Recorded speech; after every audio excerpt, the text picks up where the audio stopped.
ಶ್ರೀ ಸತ್ಯ ಸಾಯಿ ಬಾಬಾ ಅವರ ಅವತಾರ ಶತಮಾನೋತ್ಸವ ಸ್ಮರಣಾರ್ಥವಾಗಿ ಶ್ರೀ ಸತ್ಯ ಸಾಯಿ ಪ್ರೇಮ ಪರವಾಹಿನಿ ರಥಯಾತ್ರೆಯು ತಾಲೂಕಿನ ಆಯ್ದ ನಗರಗಳಲ್ಲಿ ಸಂಚರಿಸಲಿದೆ ಎಂದು ಸಾಯಿಬಾಬಾ ಸಂಸ್ಥೆಯ ತಾಲೂಕು ಅಧ್ಯಕ್ಷ ಇಂದ್ರೇಶ್ ಎನ್ಎ ಅವರು ಹೇಳಿದರು.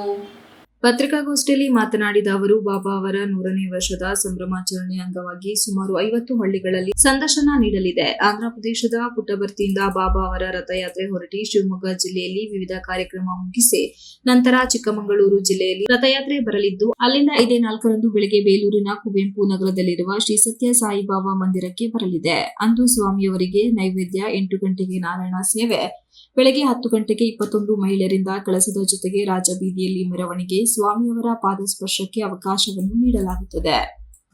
ಮೆರವಣಿಗೆಯಲ್ಲಿ ವೀರಗಾಸೆ, ಚಂಡಿ ಮೇಳ, ನೃತ್ಯವಾದ್ಯ ಇರುತ್ತದೆ. ಸಾಯಿಬಾಬಾ ಸಂಸ್ಥೆಯ ರಾಜ್ಯಾಧ್ಯಕ್ಷರಾದ ಪದ್ಮನಾಭ ಪೈ ಹಾಗೂ ಸಂಚಾಲಕರಾದ ಪ್ರಭಾಕರ್, ಜಿಲ್ಲಾಧ್ಯಕ್ಷರಾದ ನಾಗರಾಜ್ ಭಾಗವಹಿಸಲಿದ್ದಾರೆ. ತಾಲೂಕಿನ ಪ್ರಮುಖ ಪಂಚಾಯಿತಿಗಳಲ್ಲಿ ವೇದಿಕೆ ಕಾರ್ಯಕ್ರಮ ಇರುತ್ತದೆ.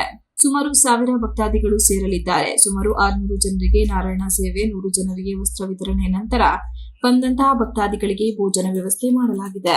ನಮ್ಮ ಸಂಸ್ಥೆಯು ಹಲವಾರು ವರ್ಷಗಳಿಂದ ಬಡವರಿಗೆ, ದೀನದಲಿತರ ಉದ್ಧಾರಕ್ಕೆ ಸಂಸ್ಥೆ ಶ್ರಮಿಸುತ್ತಿದೆ. ಬಡವರ ಉದ್ಧಾರವೇ ನಮ್ಮ ಉದ್ದೇಶವೆಂದರು. ಸಾವಿರಾರು ಜನಕ್ಕೆ ಅನ್ನದಾನ, ವಸ್ತ್ರದಾನ ಕಾರ್ಯಕ್ರಮ ಮಾಡ್ತಾ ಇದ್ವಿ. ಸತ್ಯ ಸಾಯಿಬಾಬಾ ಅವರು ಪುಟ್ಪರ್ತಿನಲ್ಲಿ, ಬೆಂಗಳೂರು ವೈಟ್ಫೀಲ್ಡಲ್ಲಿ ಆಸ್ಪತ್ರೆ ಕಳಿಸಿದ್ದಾರೆ.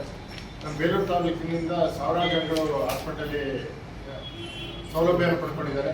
ನಾವು ಅಂಥವ್ರಿಗೆಲ್ಲ ಸಹಕಾರ ಕೊಡ್ತೀವಿ. ಫ್ರೀಯಾಗಿರುತ್ತೆ, ಹಾಸ್ಪಿಟ್ಲ ಚಿಕಿತ್ಸೆ ಎಲ್ಲ ಫ್ರೀಯಾಗಿರುತ್ತೆ. ಮತ್ತು ಸತ್ಯಸಾಯಿ ಸೇವಾ ಸಂಸ್ಥೆಗಳಿಂದ ತುಂಬ ಎಜುಕೇಷನ್ ಸಂಸ್ಥೆಗಳನ್ನ ನಡೆಸ್ತಾ ಇದ್ದಾರೆ. ಅಲ್ಲಿ ಕೂಡ ಉಚಿತವಾಗಿ ವಿದ್ಯಾಭ್ಯಾಸ ಇರುತ್ತೆ. ಯಾರ ದೀನದಲಿತರು ಮತ್ತು ಸಮಾಜದಲ್ಲಿ ಬಹಳ ಕೆಳವರ್ಗದವರು ಇರ್ತಾರೆ, ಅಷ್ಟೋ ಜನಕ್ಕೆ ಈ ಸೇವೆ ಮಾಡಬೇಕು ಅನ್ನೋ ಸತ್ಯ ಸಾಯಿಬಾಬಾ ಅವರ ಉದ್ದೇಶ ಇದೆ. ಆ ಉದ್ದೇಶಕ್ಕಾಗಿ ನಾವೆಲ್ಲರೂ ಸಹಕಾರ ಕೊಡ್ತಾ ಇದ್ದೀವಿ, ಸಪೋರ್ಟ್ ಮಾಡ್ತಾ ಇದ್ದೀವಿ. ಅದೊಂದು ನಮಗೊಂದು ಭಾಗ್ಯ ಅಂತ ತಿಳ್ಕೊಂಡು ನಾವು ಆ ಸೇವೆಯಲ್ಲಿ ತೊಡಗಿಸ್ಕೊಂಡಿದ್ದೀವಿ.